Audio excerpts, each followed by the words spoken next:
Hola amigos de Wine News TV On The Go, qué privilegio para mí estar una vez más aquí trayéndoles contenido desde Bodegas Compostela aquí en el condado. Gracias a Maximino Rey y a su equipo de trabajo por esta oportunidad. Me encuentro con la señora Lorenza Sebasti de una de mis bodegas favoritas del mundo, Castello di Ama. Ella es la CEO, la presidenta, y ha sido presidenta desde el 1994 y es hija de uno de los fundadores de la bodega. Lorenza, piacere. Molto piacere, nice to meet you. Nice to meet you as well. Welcome to Puerto Rico.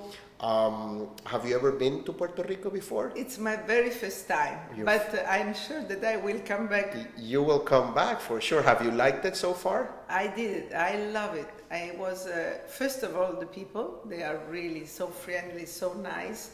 So the excellence that I found, of course, Bodega Compostela is the house for the excellence. You are amongst the very best brands and labels and wineries in the world. So when did you arrive?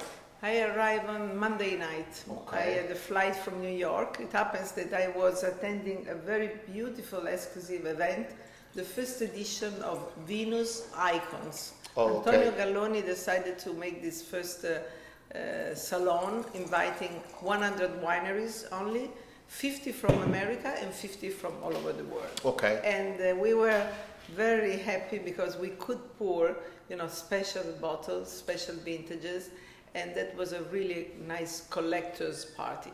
Beautiful. And you were able to meet with your peers and some clients, people who like the wines. Okay, Lorenza, can you tell us about Castello di Ama before we get into the first wine? Tell us a little bit about the story, how it was founded.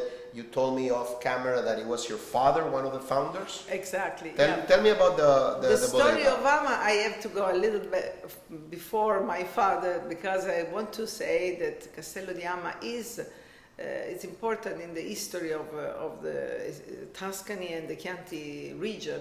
Chianti region is the oldest wine region in Tuscany.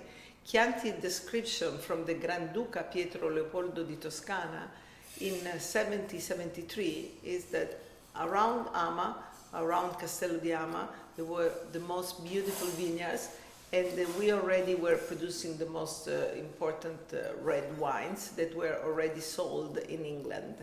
So this description of the place, and essentially if you come to Ama, you see that there is an amphitheater of vineyards that surround this old village. The roots, the building go back to the first millennium, but the houses, the villa that we have today are back to the 18th century. You live near the winery? I live near the winery, but the two villas, Villa Pianigiani and Villa Ricucci, that are amazing, beautiful, but like an old lady, authentic with beautiful wrinkles and some specific area where you have this magnificent view on the vineyard, San Lorenzo. These two villas, we have in one we have the cellar, the old cellar, and also a kind of hospitality, a restaurant where we can offer a kind of experience exclusive for those who want to visit the estate and have a menu paired with the wines. Beautiful. Going back to the history of the winery, how it was founded, you were telling me about the Consorzio de Denominación de Origine. Let's go back a bit when the winery first came to be, when it was founded, how your father involved. My father had a friend who bought the first house, and we are back to the 76, 77, maybe a little earlier, 74, 75. This man bought the first villa, and then he asked my father if he wanted to join him to buy some land. Was your father in the wine business or something different? No. My father was in the oil business, okay. And as he liked to say, to make a small fortune in the countryside, you have to start from a bigger one. So he put a lot of love and money. They say in English there's a famous phrase that says that if you want to become a millionaire with wine, you have to start off as a billionaire. Yeah, that is still, I think it's still very valuable, but the truth is that you can make everything you want if you have passion. And they did. They have passion. The first generation, I am totally grateful.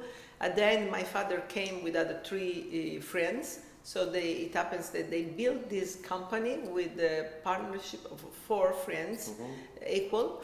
And they put a lot of money, but put a lot of research and their knowledge. And one of them, Gian Vittorio Cavanna, he was the one who wanted to study more about winemaking, and he went to France to find a good mentor, a good friend who could give advice.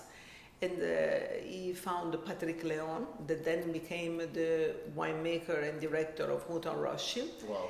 And he also hired Marco Pallanti, the winemaker at Castello di Ama. At the time, he was a young winemaker, but he also sent Marco to France, to Bordeaux, at the University of Talence, Université du Vin at Bordeaux.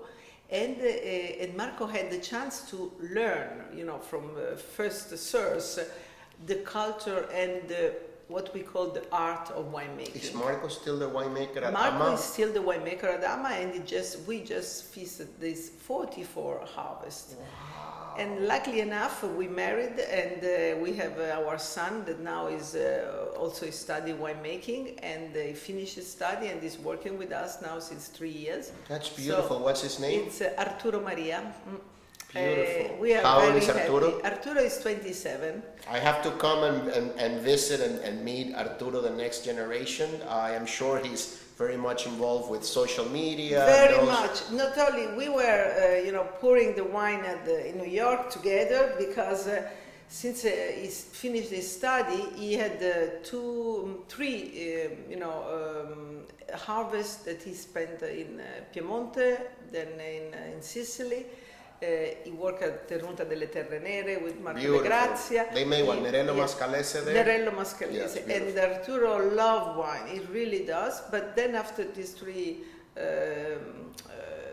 experience, he found that it was important for him to go back to Castello di Ama to learn a little bit the other side of the world. So let's say winemaking is super important. The vineyards are at the very best.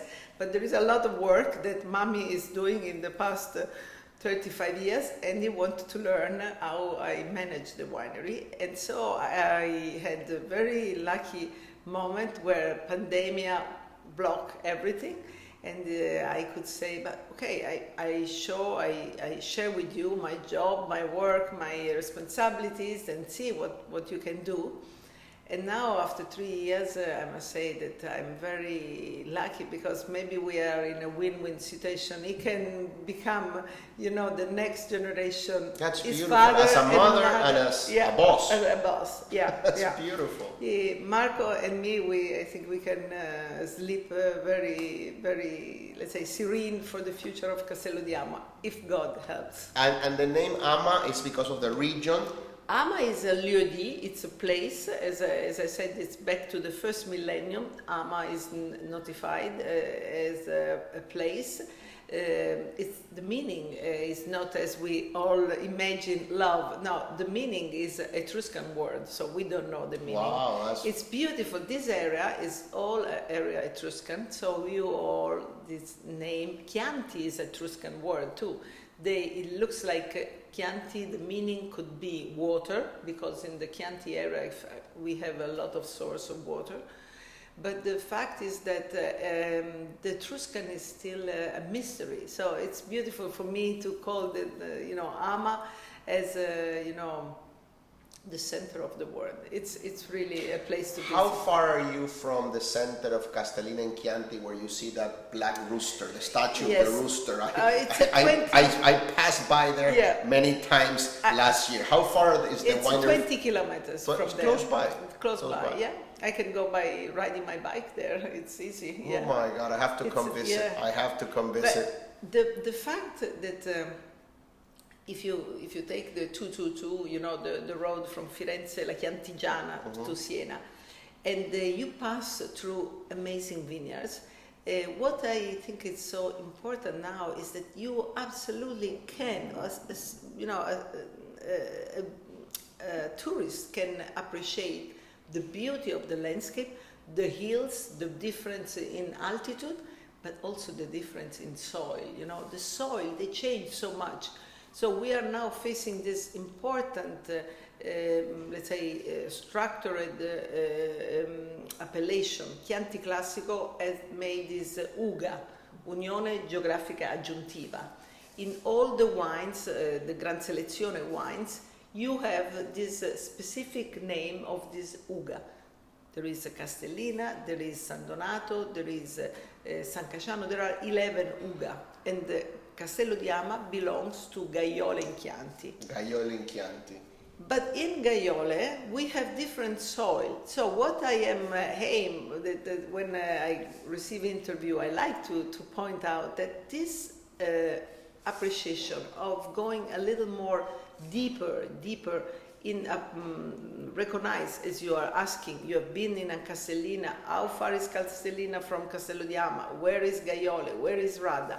This is super important to help the consumer to recognize more the little, picture where we are, the area where we are, but not confuse this with homogeneity. Homogeneity doesn't work for Chianti Classico. Love diversity. Everyone, let's say my vineyards, that are in a splendid valley in Gaiole in Chianti, are super different from, for example, San Giusto a Renternano, that is another fantastic winery, that has the vineyard in Gaiole in Chianti, but in a totally different exposition, altitude and soil. So we belong to the same little area called Gaiole in Chianti. This is great. This is super important. Of course, and it's expressed in the wines. Let's toast. Welcome to Puerto Rico, Lorenza. Oh. It's a pleasure. We have the first wine is the Castello di Ama Vigneto La Casuccia. So we decided to start from the top. We decided to start from the top. This is 100-point Venus Antonio Galloni gave for the very first time. I like to say this because it's the first time that our Chianti Classico. Antonio never gives 100 to anything or anyone. Yeah, and Chianti Classico, this is our very first time. So we are super proud. Essentially, we should start from the younger, but that's true that 19 La Casuccia for me is the paradigm of Castello di Ama wines. It's very much about finesse, and you have this depth, this delicacy, this very, very gentle and juicy tannins, For those who have a picture of Chianti Classico, rustic, tannic, a little aggressive, no, you are in another movie. Here is about finesse, depth, velvet, tannins. It's very young. It's absolutely too young to drink. It's delicious now, and it will be spectacular in a couple of years. I'm getting a lovely nose with the herbs, and I'm getting some iron, some minerality. There's a freshness. There is a mint. A mint. I'm smelling the herbs of the Tuscan beautiful hillside. This is a gorgeous wine. What do we have here? Is it Sangiovese 100%? No, this is since the very first vintage is 1985, and that is the moment in the 80s that we were pioneering, introducing new variety. So here we have Merlot. We were surgraphing Merlot. It's a 20% Merlot. It's a very beautiful wine, yeah. This is a mind-blowing wine. The acidity, there's a lovely savoriness to it at the end. And there's a rich fruit without being sweet or cooked. It's very gracious, and the length after you ingest the wine is magnificent. This is a beautiful, beautiful bottle of wine, Lorenza. Congratulations to you and the team making this incredible wine at 14% alcohol. You see, we put on the label the number of bottles. Yeah. So if I read well, it would make 5,800 bottles. And that's something very special for us, because the philosophy of winemaking at Castello di Ama has always been to express the vineyards. So in the early 70s, the first, let's say, Marco first work, when he arrived, 82, he had to study the vineyards. And in the 70s, of course, we made some mistakes because we were not that knowledge. So we decided to make a kind of cadastre, to make a library of information from all the vineyards. We own 75 hectares of vineyards. They are shared in 4 valleys: Vigneto La Casuccia, Vigneto Bellavista, Vigneto Montebuoni, and Vigneto San Lorenzo.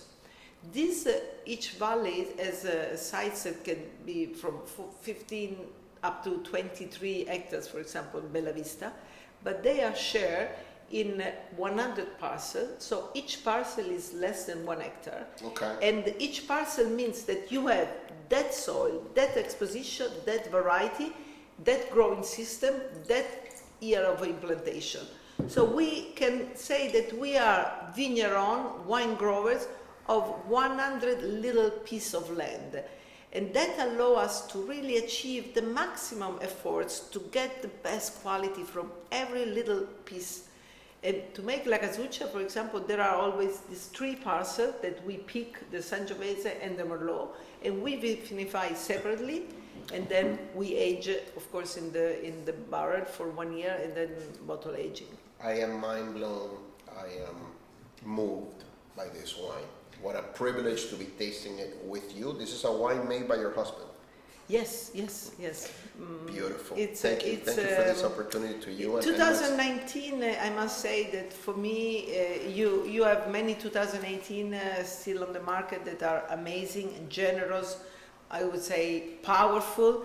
2019 is very much a feminine vintage. It's lovely. It's a lovely wine. Let's go to the next one if you want to pour here, Lorenza. I can pour here. Yeah, of course. So let's we are going in a very the other way around. Different direction. Let's say we should start it from the young. Oh yeah. You told me about that. The pretty, but that's perfect. We'll get there. Haiku is a fantastic adventure. It happens that we could buy this vineyard in 97. Is it named after the poem structure, the Japanese poem structure? Exactly, okay. Exactly. And it happens that we had the chance to buy this vineyard in the border of the Vigneto Bellavista, and we planted in 97. Salute. I remember when I went to the bank to get a loan to buy this land, and I was with my little Arturo on my arms. He was just born. This is a vintage that we planted from 97 to 2001. But so here I have Cap Franc. Here I have this is, wow. This is Bordeaux varieties here? Exactly. 25% Merlot, 25% Cabernet Franc, and 50% Sangiovese. What a beautiful nose, my God. The fact is that really this is a happy wine, and the story of this wine, it's very much about this Cabernet Franc. Marco decided to plant as an experiment the Cabernet Franc.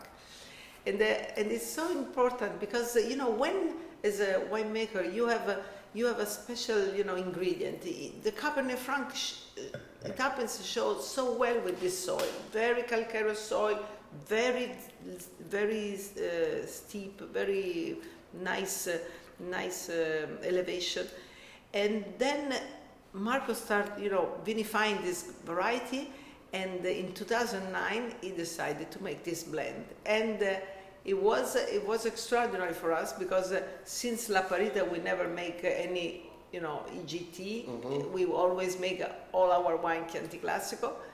But that was so intriguing, and I like to say that sometimes the creativity happens to open, new borders, and we are very grateful to this wine because I think we jump in another dimension. It's spectacular, Lorenza. It's 13.5% alcohol, which is restrained for today's standards. But then on the nose, it's very expressive. You got that lovely roasted pepper. You got the cassis. You got graphite. You got a beautiful minerality. Then from the Sangiovese, you got some blood orange, some red citrus fruit. Is the equilibrium here, the balance is key. Then on the palate, it's just like an Italian shoe. It's comfortable. It's perfect. And is it called Haiku because there's 3 grapes on the 3 lines in Haiku? It's called Haiku because we couldn't call Chianti Classico with the name of the vineyard. We have this beautiful vineyard, as I said, where we planted the Cabernet Franc called Monte Buoni, Lieu-dit, as all our vineyards, they have the Lieu-dit, old name of the history. But then this was a fantasy wine, let's say not a Chianti Classico, so we were looking for a fantasy name, and it happens I received this little booklet, and I discovered that each haiku, they have to keep the content of a relationship, the feelings between human beings, nature, and season. So you cannot describe, in a haiku only, let's say, the emotion you had walking on the street. You have always to have a reference to the season. So they will tell you that is maybe snowing or that is cherry blossom. There is always a particular thing that reminds you about the season. And I said, but this is the wine, because the wine, we will never forget about that particular vintage. When did you first started making haiku? 2009. 2009. And the Vigneto La Casuccia? 85. 85. It's been around for a long time. Yeah. The haiku is incredible. What a lovely, lovely wine. Happy wine, I'll call, because it makes very happy. It's fresh. It feels fresh, in spite of the fact that obviously Merlot and Cap Franc, at least in this part of the world, with new oak, in Chile, Argentina, the United States, can make very robust wines. But here it feels agile. It feels like a ballerina. I agree totally with you. And by the way, for me, there is also these vibes in the mouth, this kind of course, the freshness, but also energy that give you, you drink a glass. Luminosity. It's a positive tension. It's light. It's ethereal, and you can see that it has restrained power. It's a wine that feels weightless. And talking about the label, I am a little proud to say that we made the label ourselves. We always have the same label since '76, so it's a very stable. And in the label you have a person on a horse, right on top. Yes, this is a Simone Martini painting where you have the horseman Guido Riccio da Fogliano that move her steps, bringing piece paper. There's a very beautiful painting in the Piazza del Campo in Siena, in the Palazzo Civico. Yeah. And so the graphic, they decided to take this horseman as a symbol of being from Siena, to declare our identity. No. But then the white is something that I invented, and I must say. No, this is a lovely happy. wine. I'm going to do separate reviews on video because we're doing audio, because a lot of people listen to the podcast while they drive, while they run, while they're doing other things. But I'm going to do some video reviews. These wines are just magnificent. Can you want to pour here? So the next wine that we're going to taste is one of my favorite wines in the world. The other day, and to think that you can buy this wine for under $100 is just ridiculous. I was blown away the other day because I've been doing this for a number of years now, and I do get a lot of wines that they send to me as samples. They send to me wines for me to review, for me to share with my audience. So as of the last 2 years, I haven't had to buy wine. I get a lot of wine, and I've been collecting for 10 years. But this is the wine that I still pay for.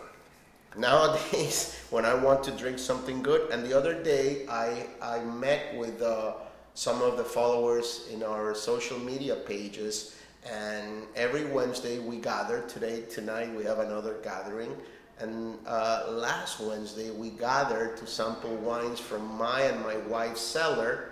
And I brought 4 wines, and one of the wines was the Castello di Ama San Lorenzo 2016, which was beautiful vintage, and the wine destroyed the competition. It was the favorite of the night of everybody. At the end of the gathering, my wife and I, we do a healthy competition. We ask people, so which was your favorite? 1, 2, 3, 4, and this one, this destroy everybody else. Tell me about Castello di Ama San Lorenzo. But this is the flagship wine of the state, so I'm very, very happy to hear from you that you really love this, because if I have to pick one wine from the state, this is the wine, absolutely. It's the result of a work that, as I said, has started with the first generation, and Marco and myself, we are really working with the same path, the same passion.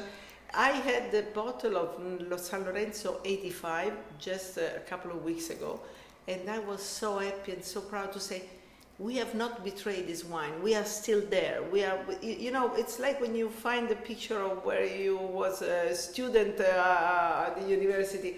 You want to see that that purity, that luminosity, that vision. This Chianti Classico for me is the bridge of Castello di Ama in the world. And when someone asks me about the pricing, honestly, it's priced less than the Haiku, and is I guess a very affordable price for a great wine. For a spectacular wine. Here in Puerto Rico, I think it's $55 to $60 thereabouts. But I mean, you can put this next to a Burgundy that goes for $200. This is a beautiful. And the reason why this price is because I want to be known and recognized from more and more people, because this wine is the identity of Castello di Ama. Of course, some vintage we can make a little more. This vintage 18 has been generous, the quantity, so we have achieved to produce almost 90,000 bottles. But some vintage, like for example 2020, we had only 60,000 bottles, because you know the yields on the vineyards are amazing. They change. You can have a drop from 5,000 bottles per hectare to 3,500 bottles of red, so drop of 30%. But the quality, you will never, every bottle, every vintage you will pick, you will never be disappointed. I got the herbs here, there's the blood orange, some citrus, there's minerality, red tea, lots of things going on here. And it just, yeah, and it just feels elegant. I mean, smells elegant. You know, for the very first time, I may ask you, but for the very first time, I have tasted the wine of Madame Leroy only 2 times in my life, but I have found a little touch of a sandalwood, and of course, it's not because we use oak barrel from Taransaud, Allier, and this is. But did you get this sandal? Yeah, there's that beautiful little like spicy note to it, and there's the forest floor. I mean, there are a lot of things going on here. There's something that I cannot exactly pinpoint, but different from La Casucha, which was, I mean, it's a baby. This is more approachable. Yes, yeah. Vigneto La Casucha is a baby. I think we're committing a crime drinking that now. But this one right here, I get more. I love it. I love it. San Lorenzo. And in the mouth is singing. It's singing. You know what is about singing for me? It's make your mouth tingle. Yes, tingle. It tingles. Right now, I just had a sip of it, and it's fireworks. Yeah. But very gentle fireworks. Yeah.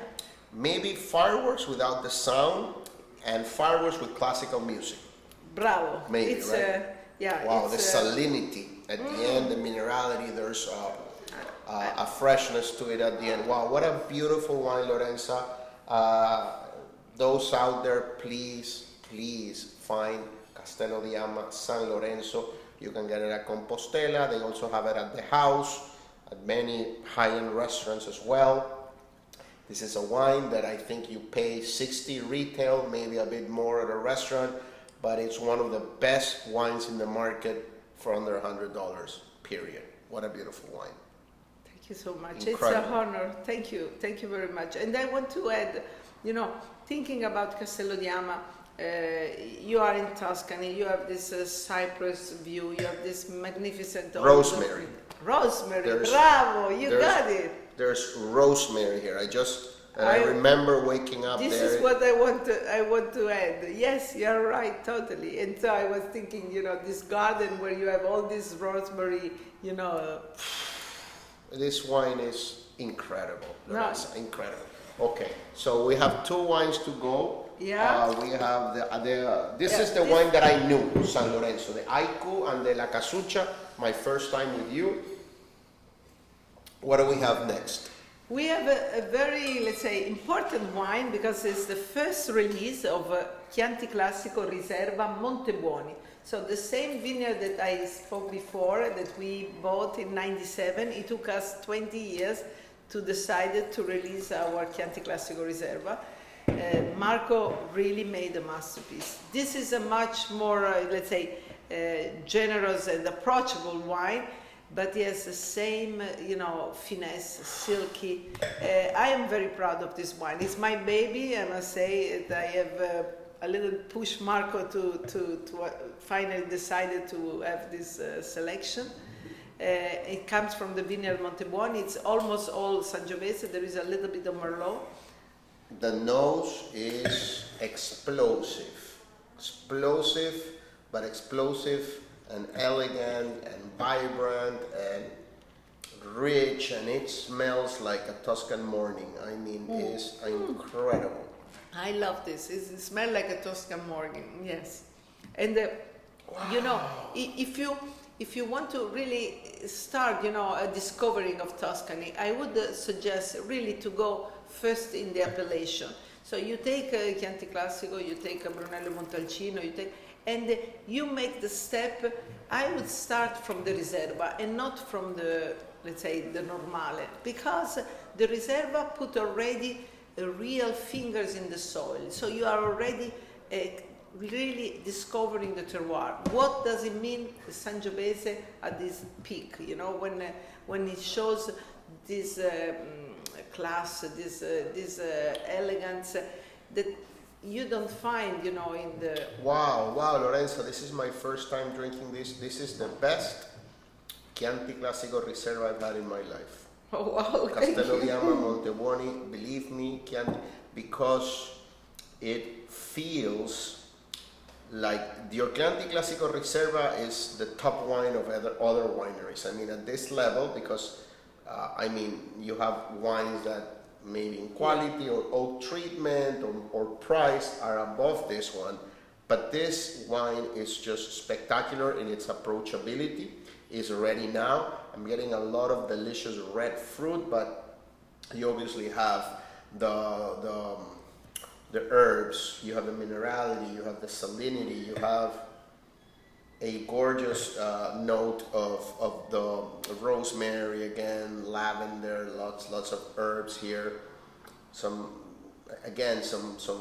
cola, some spice, oh my God, what a beautiful, what's in the blend here?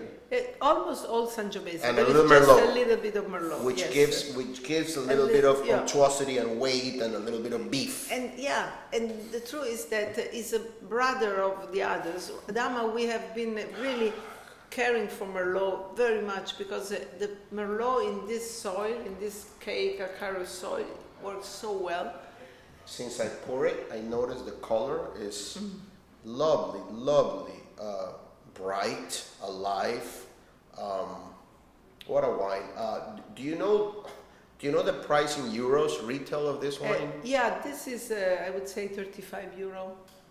Wow, this is incredible. This is the best Chianti Classico Riserva I've had ever. Montebuoni, Castello di Ama. That will make very happy Marco, because Marco, when he it took a long time before really making this selection, but for sure he is very competitive, so he wanted to win. He has been 6 years president of the Consortium of Chianti Classico. Wow. And Montebuoni, is it because of the vineyard? Exactly. This vineyard just in the border of Bella Vista is essential. I'm getting tobacco, I'm getting... oh my God, what a wine. I'm loving this. And this is a wine that you can have lunch with. I mean, you don't have to, wait for a dinner with, fine dining. It is for that as well, but it's very versatile. I think you can have this wine even by itself with friends. Yeah, and he opened, a door for the wine of Castello di Ama for those who are a little, sometimes, afraid of important wines. Important wines essentially are like important people. They are the most joyful people to meet. Like you and your husband, for sure. People that are real, and are simple and humble. Yeah, those are the people that you want to meet. Okay, let's go into the Ama. Okay, so now we have I must say we are proud of, because since the 2010 we decided to make an upgrade of our Castello di Ama, making San Lorenzo. So the label San Lorenzo as a Gran Selezione started in 2010, and in that year we have made this possible, keeping separately the young vines through the fruit of the old vines. So in San Lorenzo we have all the fruit of the old vineyards of the property, and Ama is the result of the young vines. As I said, we have 75 hectares of vineyard, so we have an important replantation during these past 20 years. And here is, I would say, around 100,000 bottles of this purity, pure fruit, pure, Yes, pure joy. I'm going to correct myself. This is the lunch wine. The one is the dinner wine. Yeah. Now this is a relaxed, casual. This is for me, is the red wine that you can enjoy from the vigneron that you love everywhere in the world. Where you find a very good wine growers, you enjoy this kind of reds. This is the wine that you bring to a party and say you're gonna be tasting Italy. You're gonna be tasting Tuscany. It's textbook Tuscany in the acidity, in the notes of herb that you get there, the freshness, the elegance, the lovely tannin integration. It's an incredible wine, Lorenza. Is this Sangiovese 100%? Sangiovese with always this little touch of Merlot. Marco is very. He loves Merlot. Marco, he loves the blend. He knows. Let's say it's like just thinking simple as you are a chef. You have the most extraordinary raw material, but you want to add something that make it, bright. It could be a drop of olive oil. It could be, spice. It could be herbs. So Merlot for him, it's the magician. It's a secret ingredient, right? For a lot of things.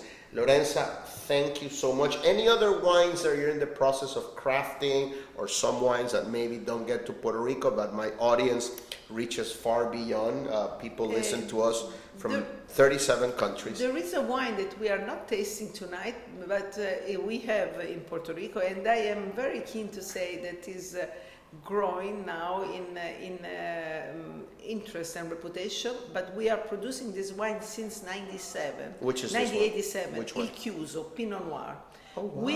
We always spoke about Merlot. Merlot, of course, we have La Parita, that is a 100% Merlot that has been, he won in blind tasting against Petrus, and then all the story about the Merlot in Tuscany has been so important for, Masseto, Ornellaia. Of course.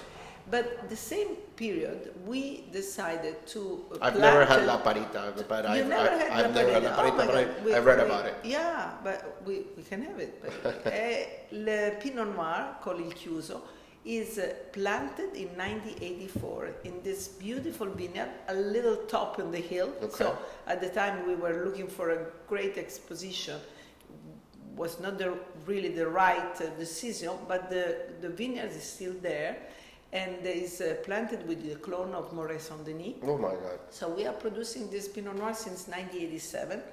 And for, let's say, many years, we found that in the cold vintage, it was really a great result. But in the warm vintage, we lose a lot, the identity of the variety, but also a little bit the finesse that we are looking for. But in the past 10 years, Marco achieved such a masterpiece. He became so brilliant in the winemaking that this wine is a delicacy. It's ethereal. It's bringing you the beauty of this variety that, of course, is among the greatest. I've said this many times. If I ever win the lottery, I'll retire in Tuscany. It's my favorite place in the world. I have a good friend who lives in Buon Convento. I stayed with him 12 years ago, Alberto Guadagnini. He's retired. He used to be a soccer player, good friend of mine, and I have nothing but the best of memories. I remember visiting with him Valdicava, Altesino, Brunello wineries. But this, I mean, You now should visit Argiano. I visited Argiano recently No. after the renovation. Oh, They no, I did have a not. splendid work. Very. I love Italy and I have to come back. I am going to Spain in June and I'm close by. Maybe I can do a little jump. We can Why talk not? about that. Yes, you have to find me a good Airbnb. Oh, close to you are most welcome at Castello di Ama. We have space for invited friends, and This also is- guests can book to stay at Ama. Yeah, It's this is incredible, Lorenza. So thankful to you, to your team, to Marco, your son, for making these beautiful wines and making them available in Puerto Rico. Thank you to Maximino Rey and all the staff at Compostela. Gente, estos vinos son inolvidables. Espero que hayan disfrutado de la entrevista. Vengan, busquen estos vinos en Compostela. Es lo mejor de Italia. Son vinos de extrema elegancia, de equilibrio. Son unos vinos que están hechos para ir con la comida. La comida italiana para mí es la mejor del mundo. Y creo que estos vinos, en cuanto a la relación precio-calidad, le van a devolver su inversión con creces. Usted va a recibir un vino mucho mejor y mucho más inolvidable de lo que está pagando. Gracias, thank you, grazie Lorenza. It's been a pleasure to meet you, to be with you. Gracias a todos ustedes. I hope you come back to Puerto Rico. I hope we can do content together in Italy in the future. The most important thing is to have good health and peace of mind, unity of family, and having the blessings of God. Thank you so much. I want to do a last toast for you. Lorenza, any last words? Yeah, thank you very much for all our listening. It's so great to have an ambassador like you, and I feel so grateful to be in Puerto Rico, and I will come back. You will, you most definitely will. Thank you, Lorenza. Bye bye. Acuerden suscribirse aquí a Wine News TV on the go. Nos vemos.